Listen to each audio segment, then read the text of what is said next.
Olá, muito boa tarde para você que nos acompanha em mais uma edição do nosso querido Da Hora, segunda-feira, semana começando, dia 23 de janeiro. Hoje a gente vai debater diversos assuntos, saúde, economia, política e muito mais. Tudo isso depois do nosso vídeo de abertura.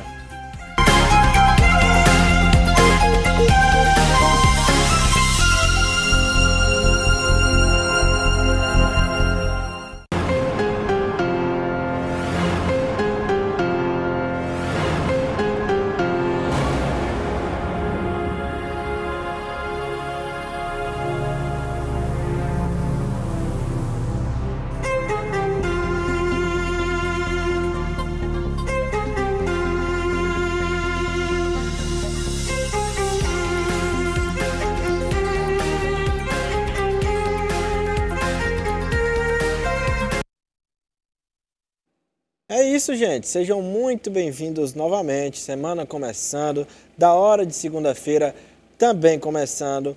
Já estamos aqui com o Guba Júnior, tudo bem? Maravilha, honra grande estar com vocês. Seja muito bem-vindo ao nosso programa. E com ela, Rochelle Roldão. Tudo bem, Rochelle? Tudo tranquilo. É isso, a gente vai abordar diversos temas nesse programa de segunda-feira. E agora a Rochelle vai começar falando das nossas datas comemorativas. É isso. Hoje, nesta segunda-feira, dia 23 de janeiro, comemora-se o Dia Internacional da Medicina Integrativa. Este é um médico que trata o paciente como um todo, em vez de aplicar um tratamento apenas para uma doença específica. Trata-se de um profissional capaz de considerar as dimensões mentais e emocionais de seu paciente, além das físicas e biológicas. É isso, dia muito importante. E agora a gente muda de assunto falando que a CAGES vai suspender amanhã, às 10 horas da noite, o abastecimento de água em Fortaleza, em alguns bairros aqui da capital, que são eles, Rochelle, você tem aí, por favor? Em Fortaleza, em Maracanaú também, Caucaia, Pacatuba e Itaitinga, por 24 horas. Então, você que é dessas cidades, fique atento, se puder fazer aquela reservazinha de água, caso você não tenha caixa d'água em casa, é sempre muito importante. E, Rochelle, nesse período de chuva, a chikungunya cresce bastante, né?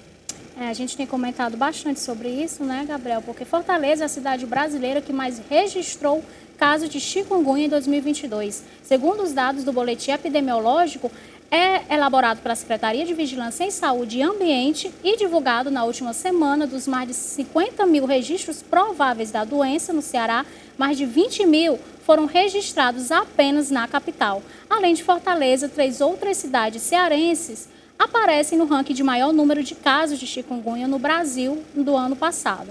São elas Brejo Santo, Crato e Juazeiro do Norte. E a arbovirose também é transmitida pelo mosquito Aedes aegypti, que também pode transmitir outras doenças, como a zika e a dengue. É isso, a gente tem comentado bastante aqui nas últimas semanas que esse período de chuva é muito perigoso, então a gente pede que as pessoas façam a sua parte, que é a questão da prevenção. Ainda falando nesse assunto, as chuvas que banham o Ceará desde o início desse ano trazem resultados positivos no volume de água nos açudes cearenses, principais responsáveis pelo abastecimento da população.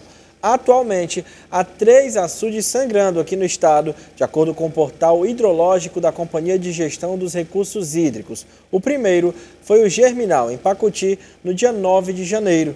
Depois, na última sexta, foi a vez do Tijuquinha, em Baturité. Pouco depois, no mesmo dia, o açude Caldeirões, em Saboeiro, também atingiu 100% do seu volume total. A quantidade destinada para atender aos usuários de água da região são decididas pela comissão gestora de cada açude e bacia hidrográfica. Então, notícias boas, notícias comuns, graças a Deus, nesse início de ano. Com as chuvas, vem a dengue, vem coisas ruins, mas, claro, vem muitas coisas boas também. E a gente tem que mostrar aqui no Da Hora. Rochelle, mudando de assunto, agora a gente vai falar de quê? A gente vai falar de novo, Gabriel, sobre Caucaia, que a emissora tem recebido algumas denúncias, né, aqui no jornalismo, sobre algumas situações que a população de Caucaia tem sofrido em relação à saúde, à educação. O que o senhor tem para falar para a gente, Cícero? A nossa preocupação sempre é que haja transparência, né, no serviço público. E quando a população começa realmente a reclamar, então é muito fácil, é simplesmente que o gestor ele preste contas, mostre o que está sendo feito, e a televisão está aqui sempre à disposição para que você possa fazer isso. Vitor Valim é um amigo querido, né? E nós sabemos, toda a equipe, nós conhecemos a equipe ali de Caucaia, são pessoas maravilhosas, mas que precisam realmente mostrar cada vez mais a diferença na gestão pública. Nós não podemos deixar que as coisas aconteçam às escuras. Então, quanto mais claro, a luz diz, né, que a verdade traz luz para todas as coisas, que a luz tudo revela. Então é fácil, vem aqui, revela tudo, explica tudo, traz a versão do que está acontecendo, a população fica segura daquilo que está acontecendo. Então fica... Perdão, pode continuar, Rochelle. Desculpa, Gabriel. Então fica aí o convite, né, para que o prefeito, ele, caso queira se posicionar, que ele está convidado a participar aqui e tirar essas dúvidas, né, da população. É porque eu creio que essa é a função de um bom jornalismo, ouvir os dois lados. Os dois lados. A gente ouve as denúncias, claro, da população, são muito importantes, e a gente pede que, caso você ainda tenha, nos envie, mas também tem que ouvir o lado do prefeito, ele tem que se posicionar também, a gente tem que dar espaço para os dois lados, eu creio que é assim que tem que funcionar. É importantíssimo, né? A denúncia é importantíssima, é necessária, inclusive, mas também é necessário saber o que a gestão já está fazendo, se tomou alguma providência, se não tomou. E normalmente, quando a TV denuncia, no outro dia se resolve tudo, né?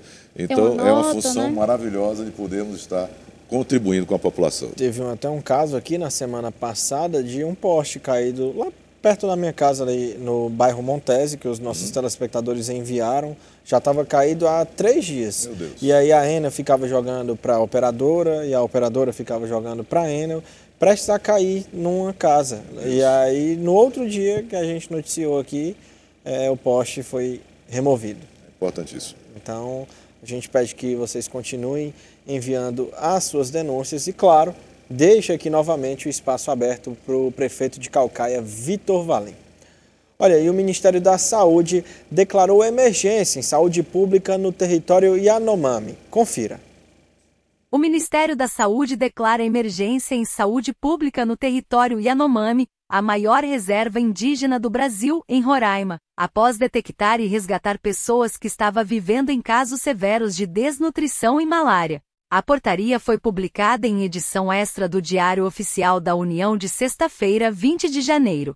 A situação já havia sido denunciada pela etnia no ano passado. O estado declarado permite que a pasta atue de maneira emergencial na situação, estabelecendo Centro de Operações de Emergências em Saúde Pública, COE, Yanomami, para resposta ágil diante do caso. Dentre as diversas medidas permitidas está a contratação emergencial de profissionais para atuar na resolução do problema, bem como a aquisição de bens e serviços. O Ministério da Saúde está em Roraima desde a última segunda-feira, 16 de janeiro, realizando o diagnóstico. Fotos divulgadas pela Associação Uriú mostram meninos e meninas muito magros com costelas aparentes. De acordo com o levantamento do portal Samama, 570 crianças com menos de 5 anos morreram nos últimos anos por doenças que poderiam ter sido evitadas. As vítimas são de mais de 120 comunidades. É isso, foram imagens que chegaram a público no último final de semana.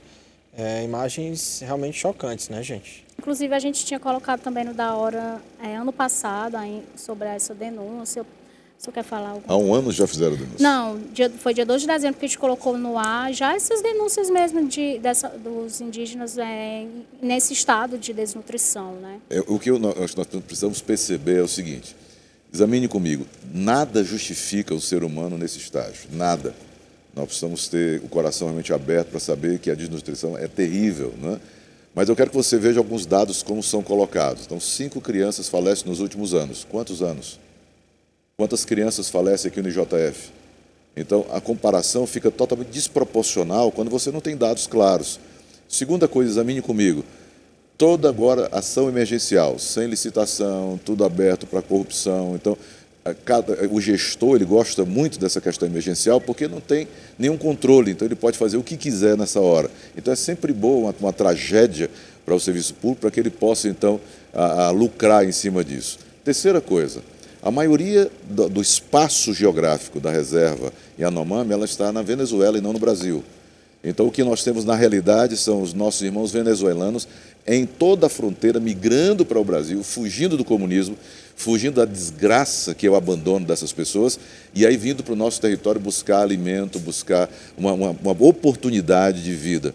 Então, nós temos que filtrar bem as imagens, filtrar bem as notícias que nós recebemos, porque normalmente ela vem com um viés meio torto, e você sempre vai olhar de uma forma errada se você não examinar bem o que está por trás da notícia. Mas, mesmo assim, nada justifica a fome, nada justifica a desnutrição. São imagens realmente de cortar o coração, são fortes, e que seja feito o mais rápido possível alguma medida para que seja feita uma mudança drástica, porque realmente... Estrutural, né? Exatamente. Não pode ser uma coisa emergencial. Aquilo ali vai ser algo, acho que, paliativo. Sempre, mas né? E quem vem depois? As crianças que vêm depois não podem continuar com aquele sistema. Eu creio que tem que ser feita uma mudança realmente estrutural. Agora, o problema é que você não pode fazer uma mudança estrutural no país vizinho, né? E o que nós estamos acompanhando é exatamente o contrário. É que se avizinha uma estrutura semelhante para a nossa nação, para o nosso país. Então, nós temos que ter muito cuidado com isso, porque hoje o Brasil ainda é o celeiro das nações. Rochelle, o que temos agora? Brasil e Argentina avaliam a possibilidade de criar uma moeda comum no Mercosul, Mercado Comum do Sul. O assunto deve ser tratado durante a visita do presidente Luiz Inácio Lula da Silva, do PT, ao país, segundo informações do jornal britânico Financial Times. O objetivo, conforme o veículo, seria impulsionar o comércio e reduzir a dependência do dólar. Os países, apesar da eventual fusão, continuariam usando paralelamente suas moedas locais, o peso e o real. A partir dessas movimentações, as nações hermanas devem discutir sobre a viabilidade do projeto. O veículo internacional registra que o tema pode ser explorado em uma cúpula em Buenos Aires ainda nesta semana. É um assunto que rende muito já há muitos anos. Desde a época que eu ainda estava no ensino fundamental, que se falava em fazer algo parecido, não entre Brasil e Argentina, mas aqui na América do Sul, parecido com o euro, como a gente vê, obviamente, na Europa. E aí debatem, esse assunto vem à tona quase todo ano, e agora parece que Brasil e Argentina estão engateando nesse projeto para fazer uma moeda conjunta. O que é que você acha disso? A diferença grande que nós temos em termos do euro para o que nós temos agora para essa moeda da América Latina é bem simples. O euro, você vai pegar nações fortes, nações bem-sucedidas, nações com economia estável, e eles juntaram para fazer uma moeda única. E mesmo assim, você vê que o Reino Unido ficou fora. Por quê? Porque ele tinha uma moeda muito mais forte. Não era interessante para ele estar unido ao euro. Em momento nenhum ele se uniu na moeda, deixou de ter sua moeda própria. A mesma coisa acontece aqui.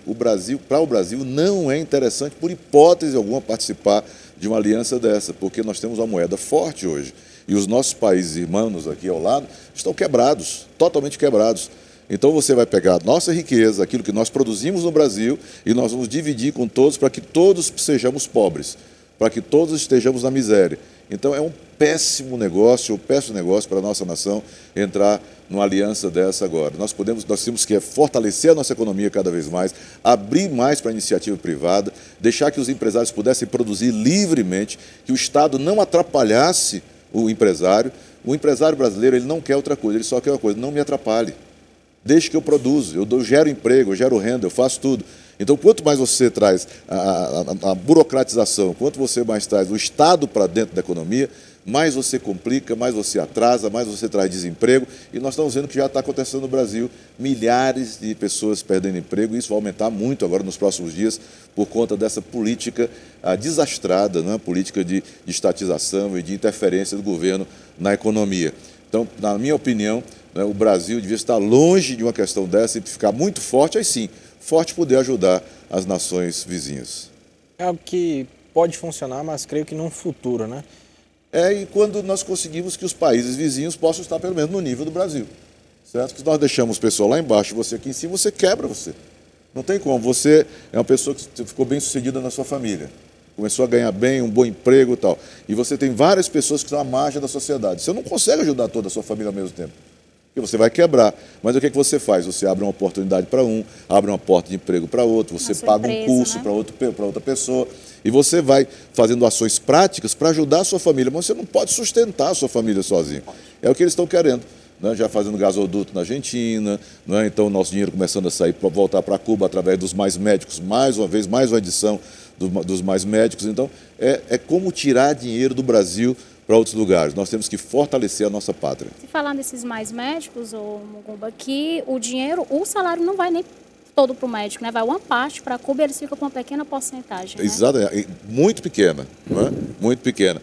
Então, se você tem um salário de 13 mil, 3 mil fica aqui, 10 mil vai para Cuba. Então, é uma covardia, isso é serviço escravo, não é? Serviço escravo. É tanto que no início do governo anterior, todos eles saíram do país rapidamente porque sabiam que seriam expostos ao revalida, né? E que teriam que provar conhecimento e que toda a nossa parte da medicina do nosso país é muito séria. Os médicos são seríssimos. Nós temos toda, sabe, a nossa instituição de avaliação, de peso e contrapeso na medicina para termos os melhores profissionais. E quando nós falamos em revalida para eles foram embora correndo do Brasil, porque com certeza não passariam em nenhum desses testes. Falando em revalida e nossos hermanos, a gente até comentou esse tema na semana passada, porque virou algo corriqueiro, né? Cursos de medicina na Argentina, no Paraguai, muitos brasileiros têm saído daqui para estudar lá, e aí a questão do revalida. Como é que você avalia essa mudança, mas não de fora para dentro, de dentro para fora? O que eu vejo é o seguinte, nós temos cursos na Argentina que são fantásticos, são maravilhosos, um nível altíssimo. Nós temos no Paraguai também cursos maravilhosos. O que nós falamos especificamente foi de um acordo com Cuba, né? E aí que trouxeram médicos para cá que viraram escravos dentro da nossa nação, certo? A Argentina tem excelentes cursos, é um país que foi riquíssimo. Vocês sabem que antes dos anos 1900, a Argentina era a nação uma das mais importantes do mundo, não é? Era considerada a melhor IDH do mundo. Os europeus queriam vir para a Argentina. Tem a Argentina como a Europa da América do Sul, exatamente. né? Então a Argentina, nós temos a rixa com a Argentina por causa do futebol, mas é mínimo. Nós amamos a Argentina, né? Nós queremos ver os nossos irmãos prosperarem. Então eles têm excelentes universidades e esses médicos, quando vêm de lá, eles fazem testes aqui e passam bem no nosso revalida. Mas especificamente de Cuba, eles foram embora e não enfrentaram o revalida nosso. Então, apenas mais uma oportunidade aí, até para melhorar nosso sistema de saúde. Nós precisamos estar juntos. Agora, não trazendo médicos incompetentes. Nós temos médicos competentes e aqui a nossa medicina é séria. É isso. Falando ainda em política, o governo federal exonerou os 27 superintendentes regionais da Polícia Rodoviária Federal, além de trocar a chefia da Polícia Federal em 18 estados. Aqui no Ceará, o superintendente era Gilson Alves de Oliveira, está entre os dispensados. As exonerações foram publicadas em uma edição extra do Diário Oficial da União. Os nomes dos substitutos ainda não foram divulgados. Os 18 estados que tiveram mudança na Polícia Federal são eles: Alagoas, Amazonas, Goiás, Maranhão, Mato Grosso do Sul, Minas Gerais, Pará, Paraíba, Paraná, Pernambuco, Rio de Janeiro, Rio Grande do Norte, Rondônia, Santa Catarina, São Paulo, Sergipe e Tocantins. Realmente uma mudança geral, né? Em todas as regiões do país a gente tem aí estados representados. Sul com Santa Catarina e Rio Grande do Sul, tem também no Norte, Nordeste e Centro-Oeste com Mato Grosso e Mato Grosso do Sul e no Sudeste também, né? Mas para isso nós precisamos parabenizar o governo federal pelo que ele está fazendo, porque ele está dando uma lição de como acabar com os inimigos, né?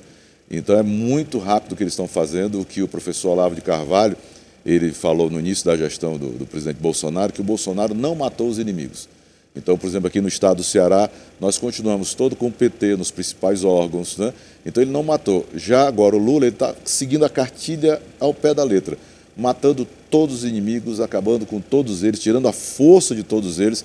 Então é um exemplo de como fazer uma gestão para destruir o inimigo, como no Antigo Testamento, que ele dizia: entre e mate todo mundo, destrua tudo e volte.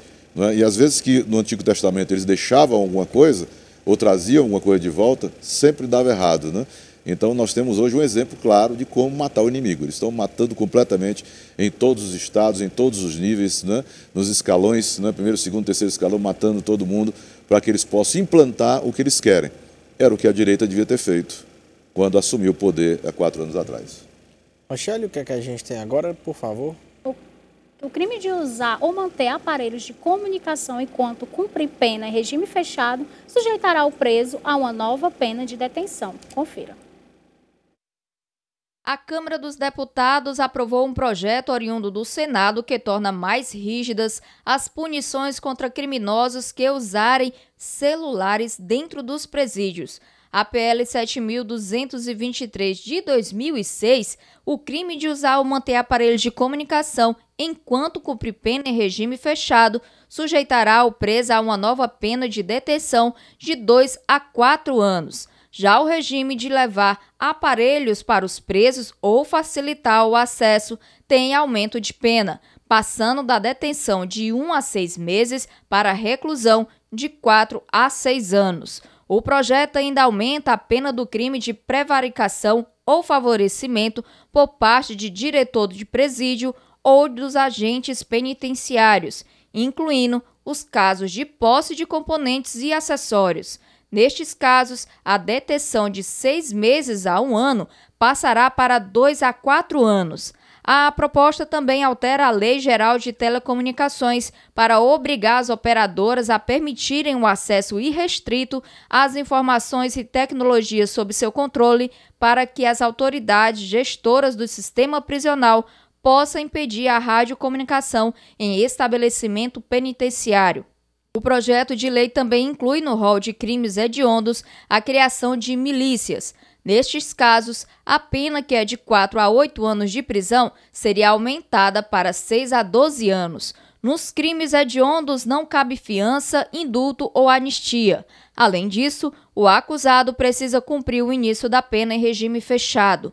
O projeto ainda determina que os governos federal e estaduais devem investir na construção de presídios que viabilizem a revista investida, que consiste na submissão do encarcerado ao procedimento de revista antes e depois de haver recebido visita.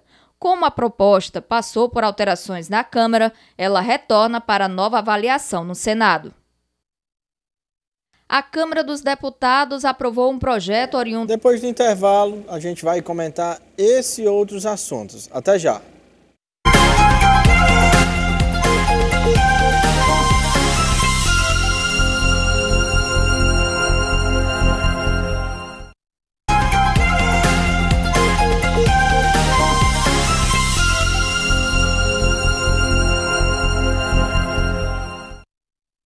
E o nosso Da Hora de segunda-feira está de volta.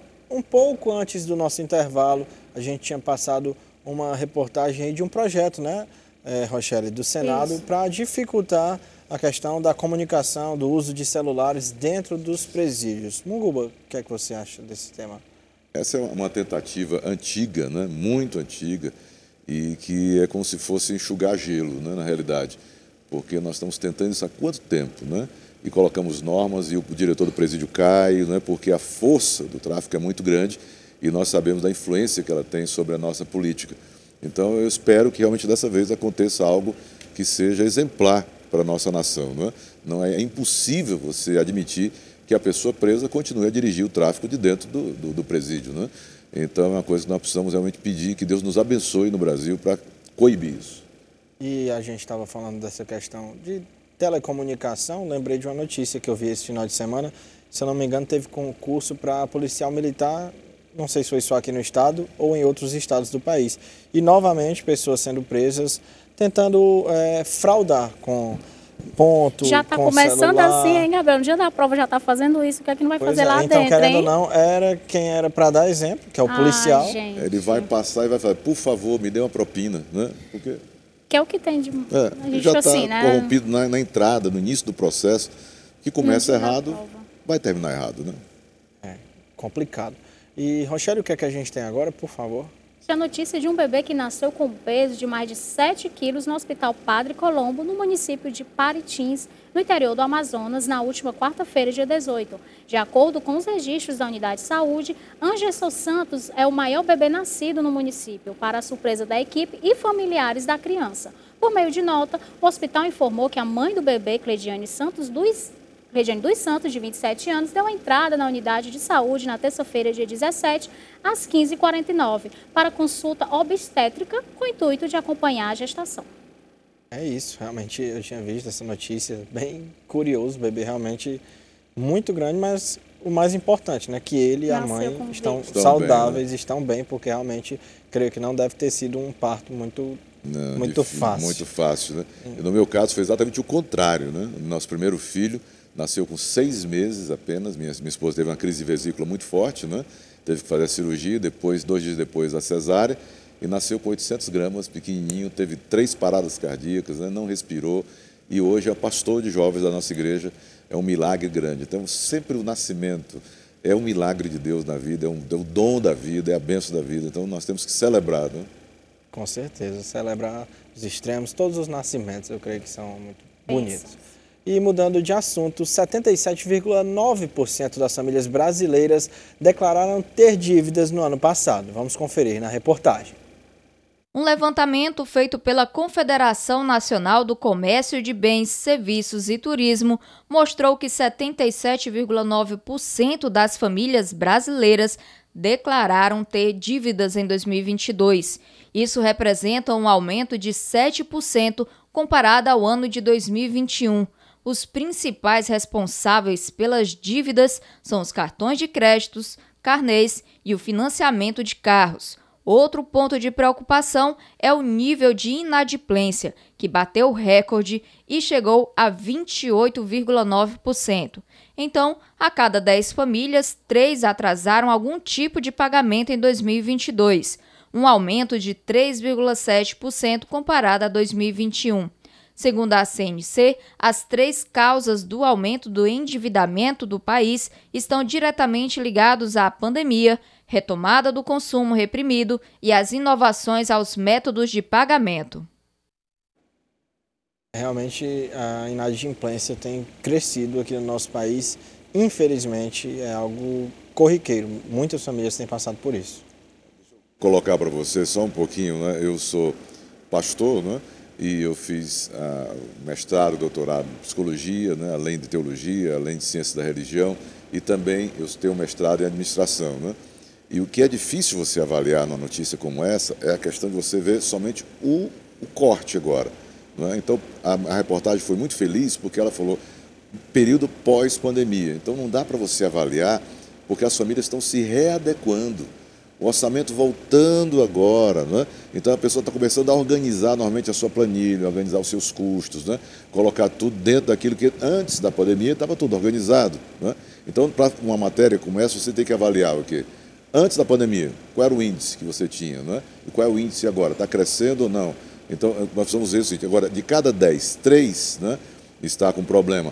É um montante alto, mas não é desesperador, porque nós estamos saindo ainda da pandemia e agora que as famílias estão se organizando, né? E eu achei uma coisa interessante sobre o comentário da reportagem, é a questão de algumas pessoas não saberem ainda usar os aplicativos, né, para o dia do pagamento, não conseguirem fazer.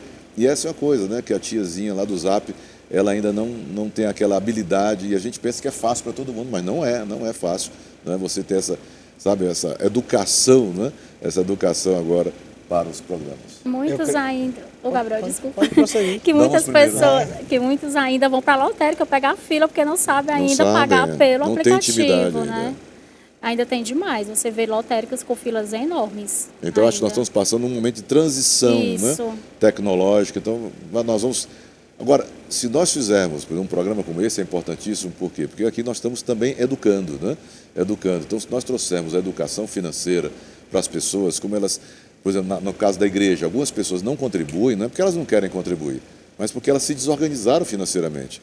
Então, se você traz a bênção da organização financeira, a pessoa vai poder fazer muito mais e não cair nesse conto aí de gastar mais do que o que ganha. Você falou da questão das pessoas com mais idade que não são acostumadas com a tecnologia, até um risco, né? Porque hoje a gente vive também um período de muitos golpes, infelizmente, e até a gente que já é acostumado, já faz parte da nossa realidade essa tecnologia, tanto para diversos assuntos como para questões financeiras. Se a gente corre risco de cair, imagine essas pessoas com mais idade, né? Infelizmente. É verdade. E é muito mais comum do que a gente imagina. Tive uma amiga, já foi para o céu, mas tive uma amiga que o vizinho dela dizia que ajudava. E nós começamos a desconfiar do vizinho que estava ajudando demais, né? E quando nós vimos, ele já tinha comprado o carro, já tinha comprado tudo no nome dela, financiado tudo, ela estava pagando tudo. Então, assim, parecia que era uma ajuda, mas na realidade é um estelionato que estava vendo para uma pessoa de mais idade, né? É uma questão complicada e, infelizmente, estrutural, e tudo pode ser resolvido com a educação. Creio que é muito importante essa parte da educação. E a previsão do mercado financeiro para o Índice Nacional de Preços ao Consumidor Amplo, o IPCA, considerada a inflação oficial do país, subiu de 5,39% para 5,48% para esse ano. A estimativa consta no Boletim Focus de hoje, uma pesquisa divulgada semanalmente pelo Banco Central lá em Brasília, com a expectativa de instituições financeiras para os principais indicadores econômicos. Para o ano que vem, a projeção da inflação ficou em 3,84%.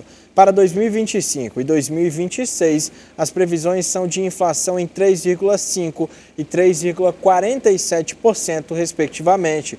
A previsão para esse ano está acima do teto da meta de inflação, que deve ser perseguida pelo Banco Central.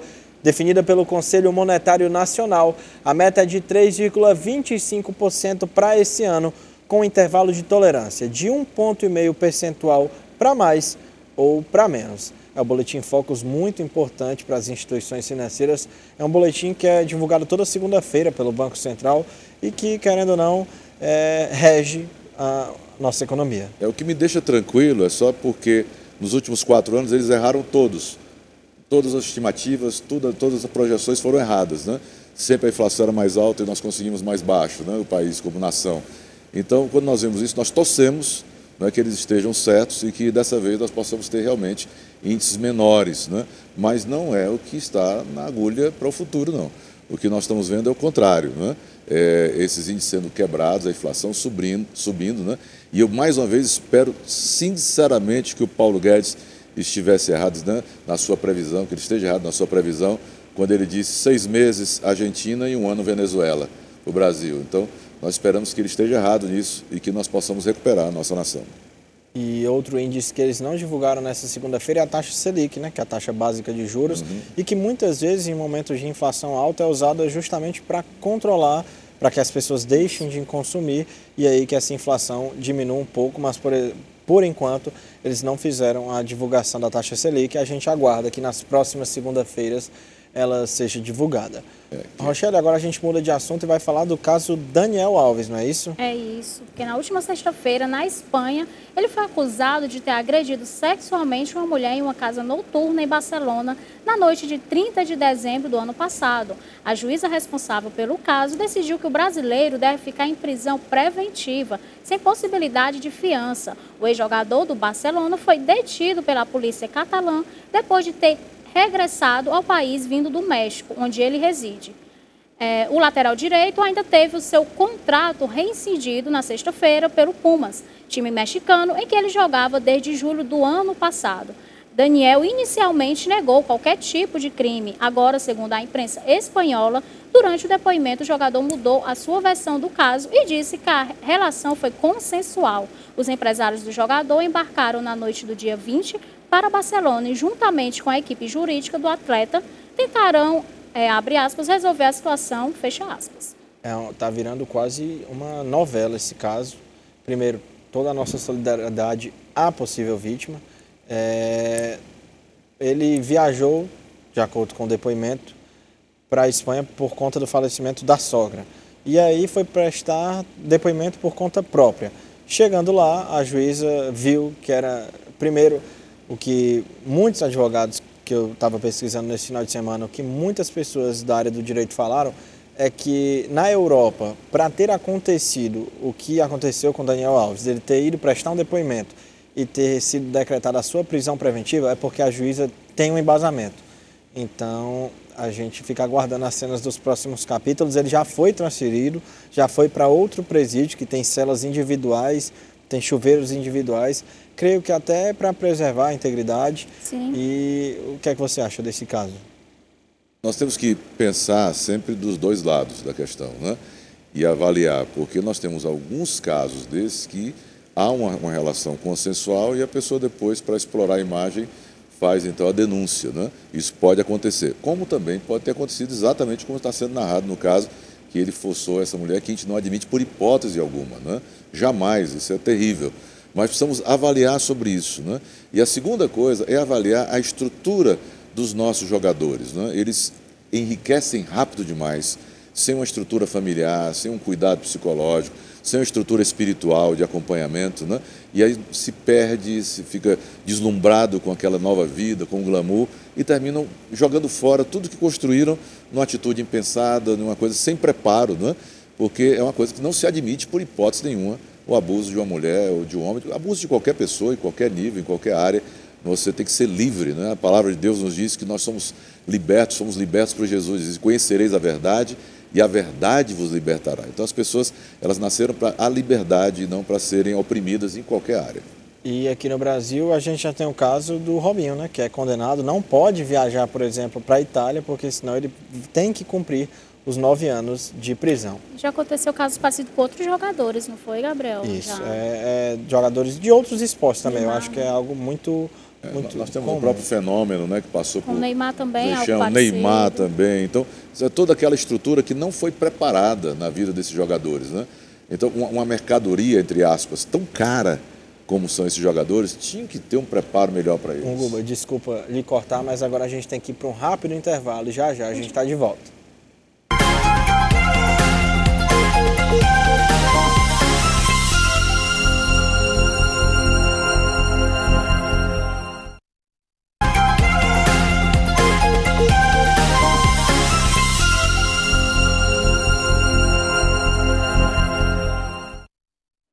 Nosso Da Hora está de volta depois desse intervalo. Agora a gente vai para o bloco de notícias internacionais. Rochelle, por favor. A primeira-ministra da Nova Zelândia, Jacinda Ardern, anunciou na última quarta-feira que vai renunciar ao cargo em fevereiro e não irá se candidatar à reeleição. Ela declarou em uma reunião com membros de seu partido que não tinha mais energia para mais 4 anos de mandato. A primeira-ministra disse que os anos em que ela esteve no cargo foram desafiadores. Jacinda ganhou 2 eleições no país, a primeira em 2017 e a segunda em 2020. Durante a pandemia da Covid-19, período em que ela esteve à frente do cargo, Jacinda foi considerada um exemplo mundial pela gestão da crise sanitária. A Nova Zelândia foi um dos países menos afetados pelo coronavírus e registrou uma das menores mortalidades do mundo. E o grupo extremista Talibã está obrigando os comerciantes de Cabul, no Afeganistão, a cobrir os rostos de manequins de mulheres usados para expor roupas e acessórios femininos. Em dezembro do ano passado, a orientação era que todos os manequins tivessem as cabeças arrancadas. Dessa vez, as lojas devem cobrir com tecidos ou plásticos, desde que não seja possível ver a face. A nova exigência contribui para a política dos líderes do grupo de isolar as mulheres da sociedade afegã. Desde a retomada do poder pelos extremistas, as afegãs perderam muitos direitos e estão sob rígidas regras de comportamento. O Talibã proibiu as mulheres de frequentarem as universidades e fechou as escolas de ensino médio. Além disso, elas foram proibidas de viajar de avião sem um parente do sexo masculino. É uma situação revoltante que as mulheres passam lá no Talibã, lá no Afeganistão, no caso, com o regime do Talibã. Toda vez que você coloca, né, o extremismo, né, a coisa vai degringolar, né? O que nós temos sempre lembrado é que nós precisamos de liberdade e o extremismo normalmente está longe da liberdade, tanto para um lado como para o outro, né? E nós vemos aí as mulheres mais uma vez, né? E sempre as mulheres, né, são perseguidas, colocadas de lado. E parece que os homens têm medo da força da mulher. Não precisa ter medo, não. As mulheres são uma bênção. O Irã, agora na Copa do Mundo, né? O país estava na Copa e muitas mulheres iranianas viram a sua seleção jogar no estádio pela primeira vez, porque lá no país elas não podem frequentar o estádio. Então foram até o Catar e lá foram muito perseguidas, tá? O governo iraniano suspeita, claro, muita gente que estava lá, uma boa parte da imprensa, e as próprias mulheres iranianas denunciaram que o governo enviou infiltrados para ficar ali na torcida e evitar que as pessoas fizessem denúncias. Então é realmente impressionante, até mesmo fora do próprio país, onde já não tem liberdade alguma, elas têm o seu direito cerceado, né? O que nós lutamos sempre é por liberdade, você ser o que você quiser ser, né? Livre. Você pode ter a religião que você quiser, professar o que você quiser, o partido que você quiser, a ideologia que você quiser e respeitar o outro. Acho que o mais importante, eu quero lembrar uma frase da professora Luísa de Teodoro, que ela dizia o seguinte: o diferente, ele não é necessariamente meu inimigo, mas é meu professor. Então, o diferente é importante termos um pensamento divergente, né? E as pessoas não querem ter um pensamento unilateral o tempo todo, tem que ser, e as pessoas que não pensam como elas são inimigas. Então, isso é muito feio, é muito pequeno. Rochelle, o que temos agora?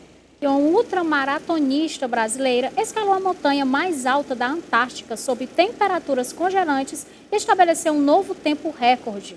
Fernanda Maciel conseguiu subir e descer os mais de 4.000 metros da montanha em apenas 9 horas e 41 minutos. Para vocês terem uma ideia, atletas profissionais costumam levar dias ou até semanas para chegar ao topo.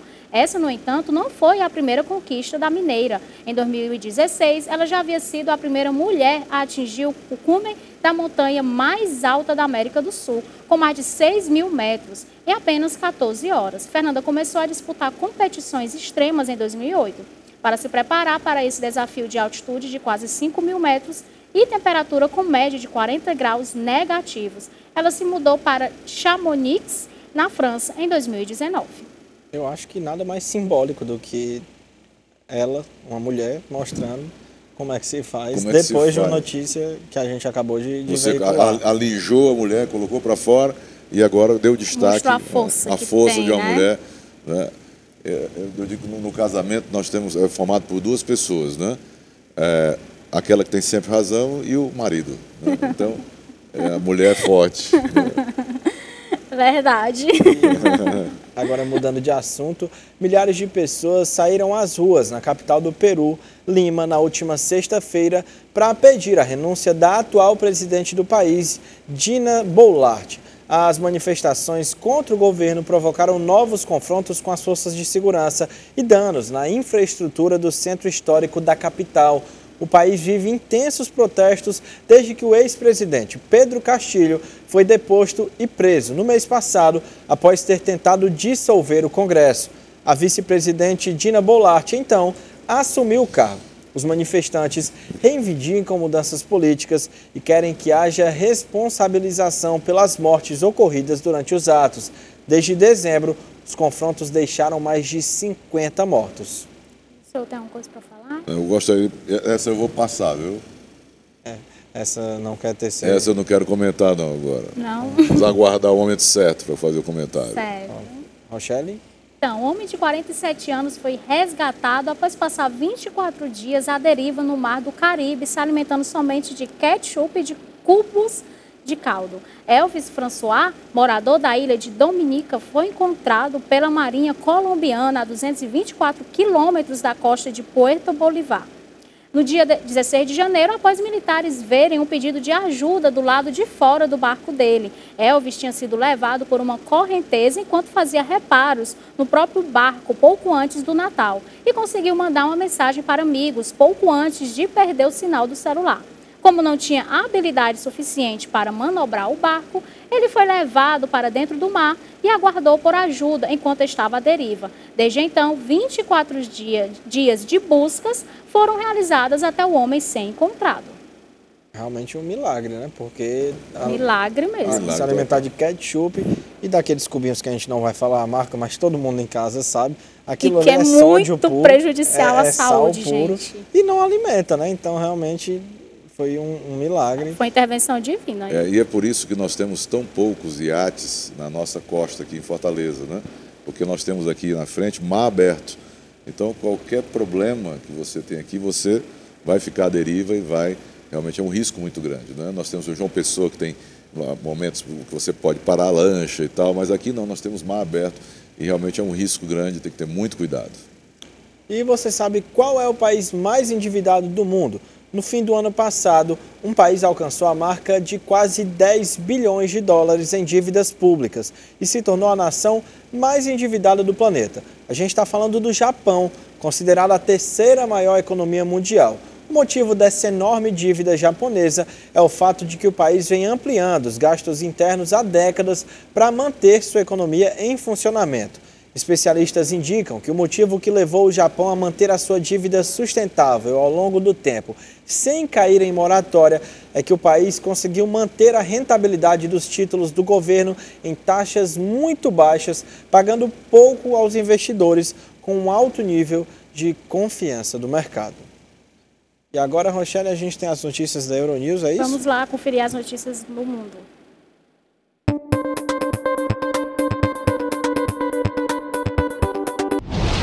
A Organização Médicos Internacionais para a Prevenção da Guerra Nuclear saiu às ruas em protesto neste domingo em Hamburgo, na Alemanha. Os manifestantes exigiam que todas as armas nucleares fossem destruídas. A organização, que já venceu o Prêmio Nobel da Paz, se mostra preocupada com a guerra na Ucrânia e teme que o risco da utilização de armas nucleares aumente devido à guerra. Angelika Flausen, co-presidente da organização, defende que países como Rússia e Estados Unidos devem declarar a não utilização de armas nucleares no conflito. Os possíveis danos causados por potenciais acidentes nas centrais nucleares mundiais também são alvo de preocupação. Peritos internacionais querem implementar uma zona de proteção em torno da usina nuclear de Zaporizhia, a maior da Ucrânia, para evitar riscos. Linda Gunter, da Organização Beyond Nuclear Internacional, afirma que essa medida minimizaria o risco desta e de outras usinas serem atingidas por mísseis e por bombardeamentos. Na última quinta-feira, o Parlamento Europeu condenou em uma resolução o declínio da liberdade de imprensa no Marrocos e demonstrou a preocupação dos eurodeputados com as acusações de corrupção no país. No comunicado, os eurodeputados pediram ao país africano para respeitar a liberdade de expressão e de imprensa e garantir um julgamento justo aos jornalistas presos Omar Hadi, Suleiman Raisuni e Taufik Bouachirin. Raisuni e Hadi haviam sido condenados por assédio sexual no ano passado. Já Bouachin foi acusado de espionagem. Os eurodeputados pediram o fim do assédio a jornalistas no país. As autoridades marroquinas, no entanto, insistem que o poder judiciário é independente e que os processos contra os jornalistas não têm a ver com sua profissão. Milhares de pessoas saíram às ruas hoje em Lisboa, pela criminalização dos maus tratos a animais. O protesto foi convocado pela Organização Intervenção e Resgate Animal, e contou com o apoio do Partido Português Pessoas, Animais, Natureza. Os manifestantes protestaram após o Ministério Público ter pedido a inconstitucionalidade da norma que criminaliza com multa ou pena de prisão aqueles que maltratam os animais. A polícia fala em 10.000 pessoas presentes na manifestação, já a organização aponta para 70.000 participantes. É isso, nosso Da Hora vai chegando ao fim. Muito obrigado pela sua companhia. Munguba Júnior, muito obrigado pela sua presença. Suas considerações finais, por favor. Uma honra grande. Eu quero só que veja que o mundo todo aí se manifestando, né? Nós precisamos somente avaliar o que é que está sendo pedido, né? Quando você defende os animais, maravilha, né? Mas ao mesmo tempo você é a favor do aborto. Então nós precisamos pesar o que nós estamos defendendo e olhar com carinho. Gostaria, numa outra oportunidade, de falar um pouquinho sobre o Fórum Econômico Mundial e aí podemos avaliar a questão, por exemplo, da guerra, o que nós estamos vendo, mas numa outra oportunidade nós conversaremos. Muito obrigado pelo carinho. Com certeza, e o espaço aqui está sempre aberto para o senhor. Seja sempre bem-vindo. Rochelle. E é isso, muito obrigada a todos vocês que nos assistiram e até amanhã.